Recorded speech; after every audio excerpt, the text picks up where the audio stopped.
President Assad, thank you very much for this opportunity to be interviewed by the Associated Press. You're most welcome, Syria. I will start by talking about the ceasefire in Syria.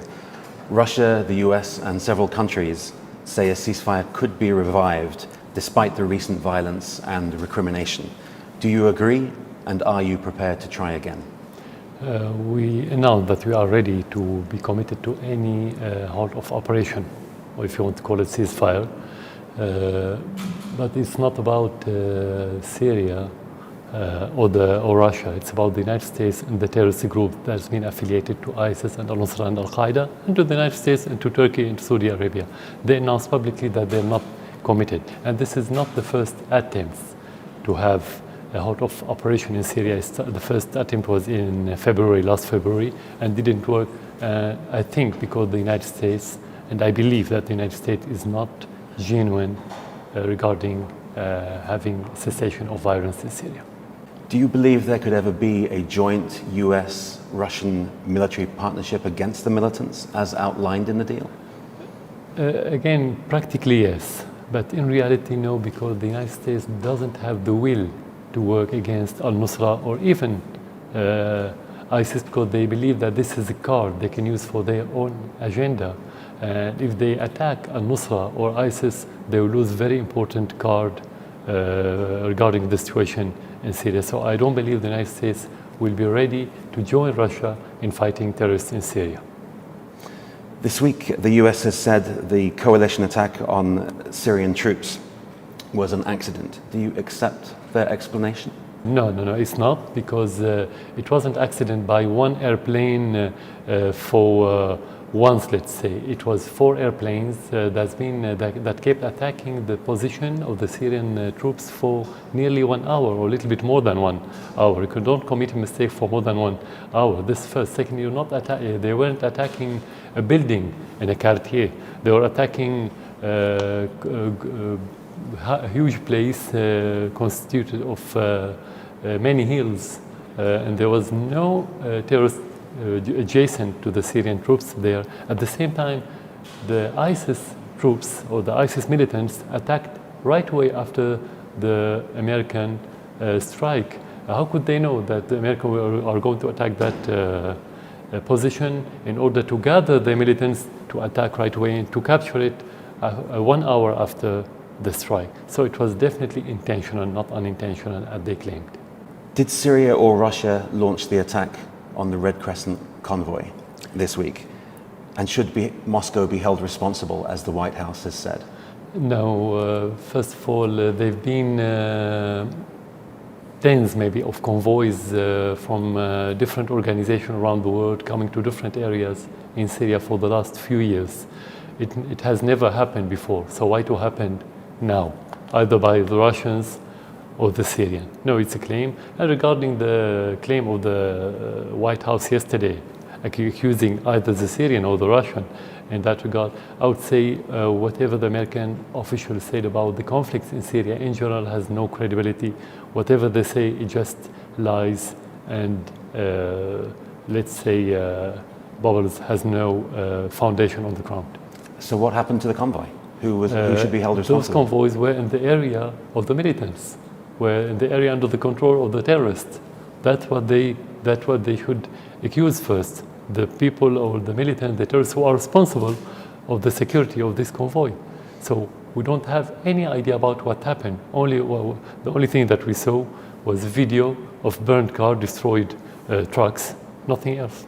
Several eyewitnesses have told AP that 20 missiles were launched against the convoy.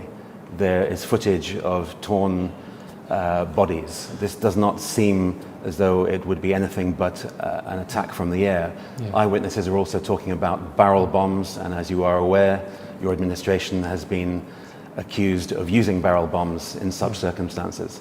You still think this was an attack from the ground by rebels? Yes, so first of all, even the United Nations said that there was no air strikes against that convoys. That was yesterday. Second, at the same time of that event, the terrorists were attacking the Syrian troops by missile. They launched missile attacks, we didn't. So we didn't respond. Third, you cannot talk about eyewitness for such judgment or accusation. What are the credibility of those eyewitnesses? Who are they? We don't know. We have eyewitnesses that were relatives. We have the white helmets. We have many people saying that they witnessed helicopters in the air. Now, only the Syrians and the Russians have helicopters. Yeah, but are you saying this is just invented? Those witnesses only appear when there's accusation against the Syrian army or the Russian. But when the terrorists commit a crime or massacre or anything, you don't see any witnesses, and you don't hear about those white helmets. So what a coincidence. No, actually, we don't have any interest in doing so for one reason, because if we attack any convoy that's going to the civilians, we are working for the interest of the terrorists. That will play into their hands directly. In that regard, we are pushing the civilians toward the terrorists. We'll put them in their laps, and we are providing the terrorists with the good incubator, something we wouldn't do. This is first. Second, we are, as government, as official, we are committed morally toward the Syrian people, morally, constitutionally, and legally, to help them in every aspect to have the basic need for their livelihood. Your administration has denied the use of chemical weapons, of barrel bombs, despite testimony and video and the results of a UN investigation. We also are hearing similar denials about airstrikes on civilians and medical workers. Can this all be false allegations by your opponents? Yeah, first of all, the first incident of gas used in Syria was in Aleppo about more than 3 years ago. And we were the ones who invited the United Nations to send delegation for investigations about the use of chemical weapons.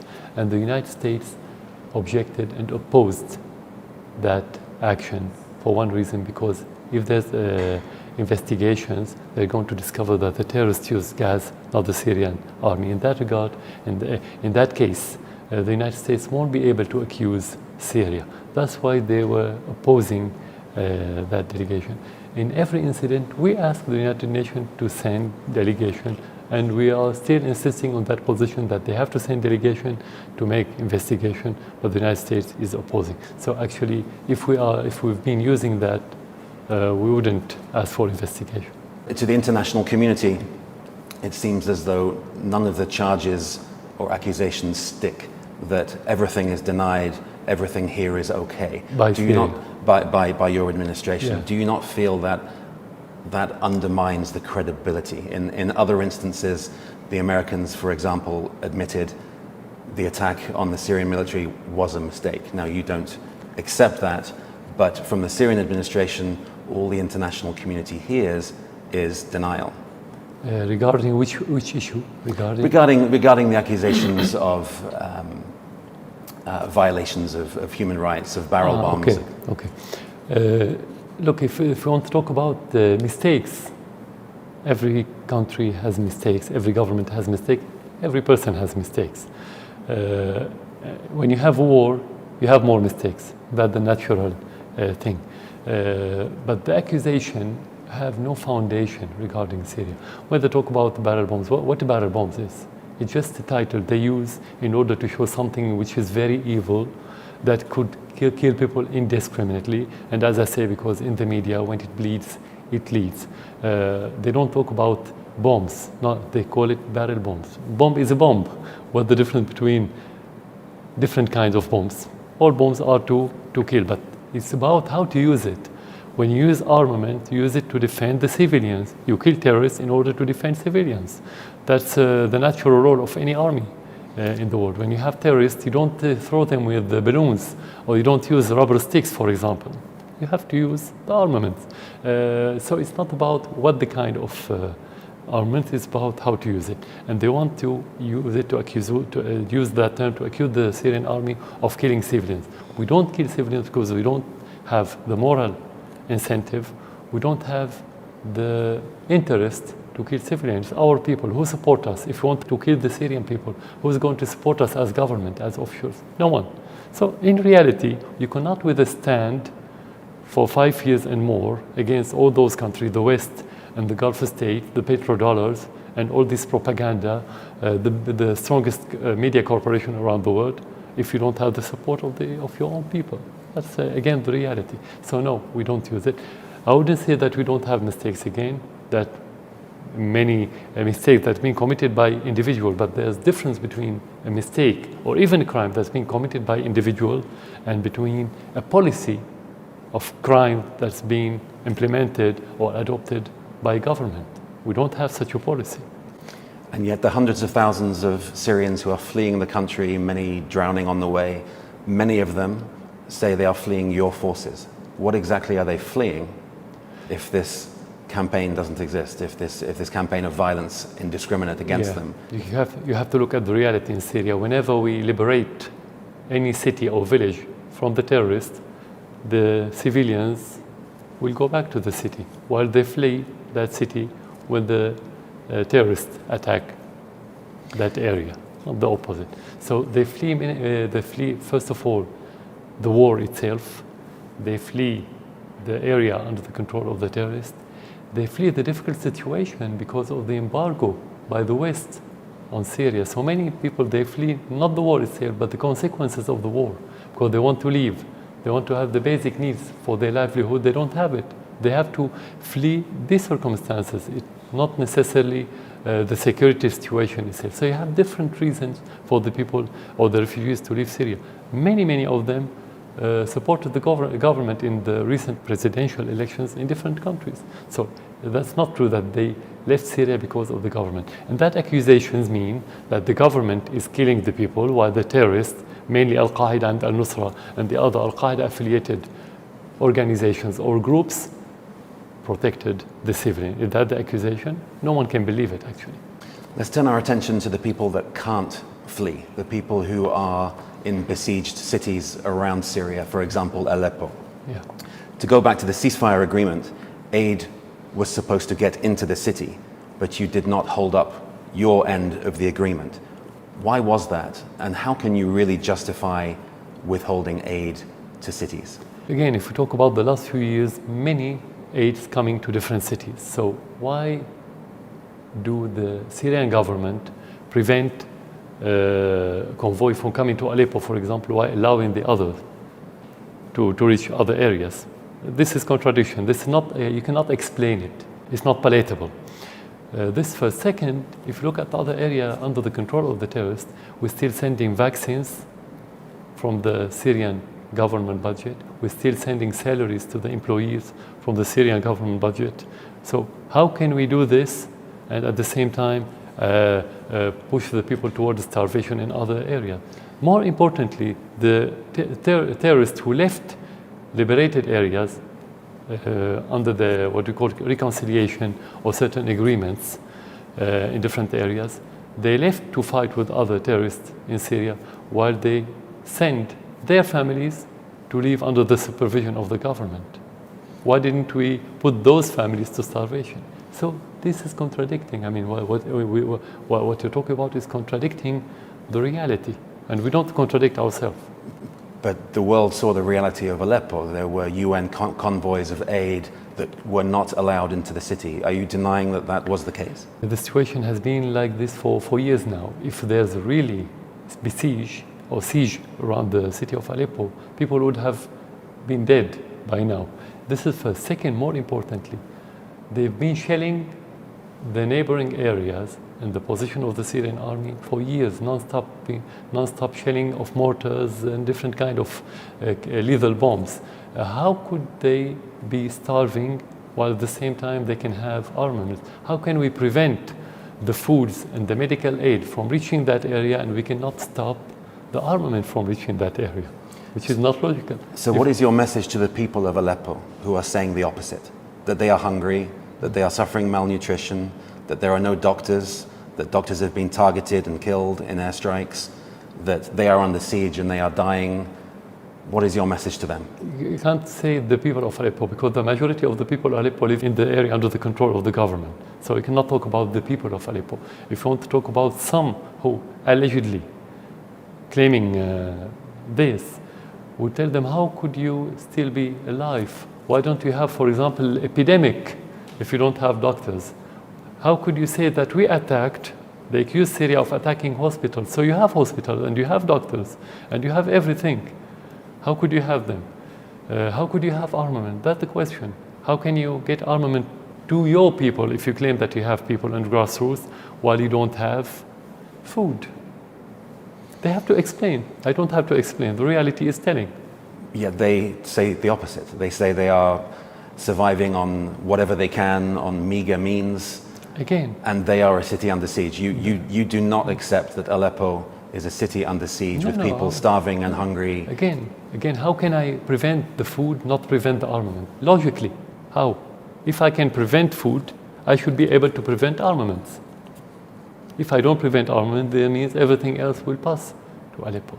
Have you been to Aleppo recently? Will you go to Aleppo? And how does it feel for you to see the devastation in parts of what was known as the Jewel of Syria? Devastation is painful, of course, but we can rebuild our country. We're going to do that. Someday the war will stop. The most painful is the devastation of the society, the killing, the blood, the shedding. Something we live with every hour and every day.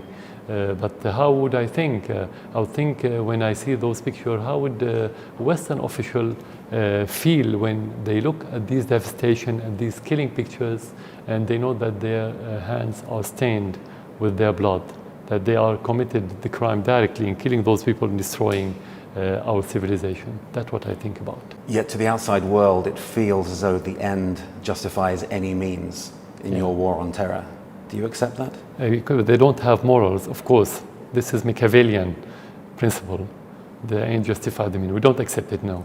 Your policy should be a mixture between your interests and how you reach your means, but based on values. It cannot be only end justify the means, because for the criminals, ends justify the means.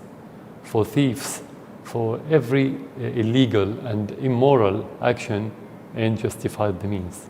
That's exactly what you mentioned in your question. This is the basement, the foundation of the Western policy around the world these days. And what is your message to the Syrians who have fled the country? Some of them didn't make it, others did.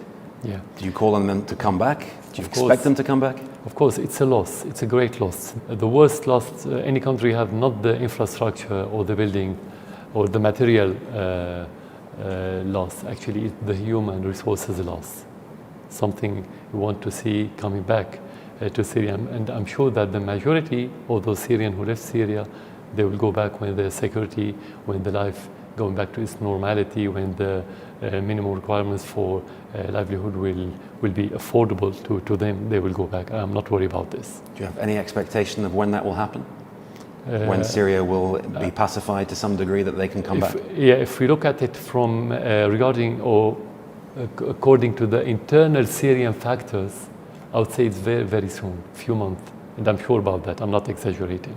But when you talk about it as part of a global conflict and regional conflict, when you have many external factors that you don't control, it's going to drag on, and no one in this world can tell you when, but the countries, the government, the officials who support directly the terrorists, only they know, because they know when they're going to stop supporting those terrorists, and this is where the situation in Syria is going to be solved without any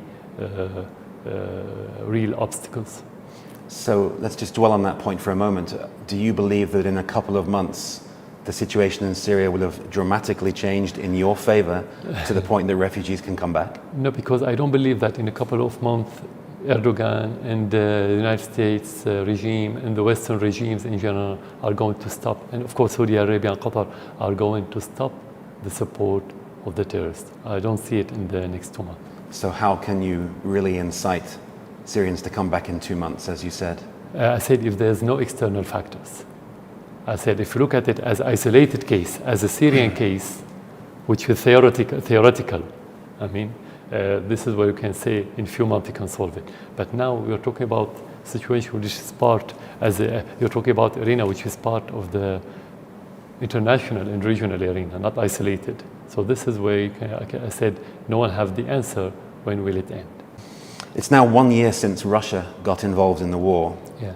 Before the intervention, you were losing territory and control. Did you ever feel like you were losing the war? We didn't look at it that way, to lose the war, because whenever you have Syrians working with the terrorists, it's a loss. How to lose the war, this is a hypothetical question, to be frank. It's not about your feeling, it's about the reality. In the war, you lose areas, but you recapture another area. So it's difficult to tell whether you are losing or gaining, or it was a standstill. No one had this answer. But definitely after the Russian intervention in supporting the Syrian army, legally of course, we felt much better. We captured many main cities, many more main positions at the expense of the terrorist areas. Even if you were to win the war, what would be left of your country and Syrian society? Will you have to think again about the prospect of a partitioned Syria? No, we never thought about it, and the majority in Syria don't believe in this. And I don't think the reality, in spite of this savage war, has created the atmosphere for such partition. Actually, in many areas, the social situation is much better, because when you want to talk about partition, you need to find these borders between the social communities. You cannot have partition only on political basis or geographic basis. It should be social, first of all, when the communities don't live with each other. As a result of the war, many Syrians understand that the only way to protect your country is to live with each other with integration, not only in coexistence, which actually more precisely is cohabitation, when people interact and integrate with each other on a daily basis in every detail. So I think in this regard, I'm more assured that Syria will be more unified. So the only problem now that we face, not the partition, terrorism. And yet you're not seen as a unifying force in Syria. People think that the society is torn apart. Just to use one example, on a personal level, you trained as a doctor, and yet your administration stands accused of targeting medical and rescue workers as they race to save lives. How do you make peace with this? And is this a society that, after suffering such consequences, can really just forget the past and move on? Yeah, I cannot answer that question why it's filled with misinformation. Let's correct it first. We don't attack any hospital. Again, as I said, this is against our interests. If you put aside the morals, that we don't do it morally, if I put it aside, I'm talking about now, let's say the ends justify the means. If I want to use it, we don't have interest. This is how we can help the terrorists if we attack hospitals, schools, things like this. Of course, whenever you have a war, the civilians and the innocent will pay the price. That's in any war. Any war is a bad war, no good war. Any war, people will pay the price. But I'm talking about the policy of the government, of the army. We don't attack any hospital. We don't have any interest in attacking hospital. So what the other part of the question, sorry, to remind me? That, no, that's okay. That fits into the general question, but I'd like to follow up with, if others say the opposite, including medical workers, including the Syrian white helmets. If you value their work, racing to the scene of whatever it may be to try and save lives, does that mean you would support the recent nomination of the white helmets for a Nobel Peace Prize? It's not about the white helmet, whether they are credible or not, because some organizations are politicized, but they use different humanitarian masks and umbrellas just to implement certain agendas. But generally, if you talk about the humanitarian support, how can I attack hospitals while I'm sending vaccines, for example? Just explain it. You tell me two different things, two contradicting things. One that I'm talking about is the reality, because everybody knows that we are sending vaccines. The other one that we are attacking hospitals. They don't match. They don't match. Would you support them for a Nobel Peace Prize? Who? The white helmets. Well, what did they achieve in Syria? And how unpoliticized the Nobel Prize? That's the other question. So if I get answer to these two questions, I can answer you. But I would only give a prize to whoever worked for the peace in Syria, first of all by stopping the terrorists from flowing towards Syria only. My last question. The US election is now just a few weeks away. How do you expect that a Clinton or Trump presidency would differ in terms of US policy towards Syria and specifically toward you? The problem with every American candidates regarding the presidency, I'm not talking only about this campaign or elections, generally, that they say something during the campaign and they do the opposite after the campaign. As we see now, the American officials, they say something in the morning and they do the opposite in the evening. So you cannot judge those people according to what they say. You cannot take them at their words, to be frank. We don't listen to their statement, we don't care about it, we don't believe it. We have to wait till they become presidents. We have to watch their policy and their actions and their behaviors. We don't have a lot of expectations, we never had. We have hopes that we can see a rational American presidents, fair, obey the international law, deal with other countries according to mutual respect, parity, and etc. But we all know that this is only wishful thinking and fantasy. Thank you very much, President Assad. Thank you.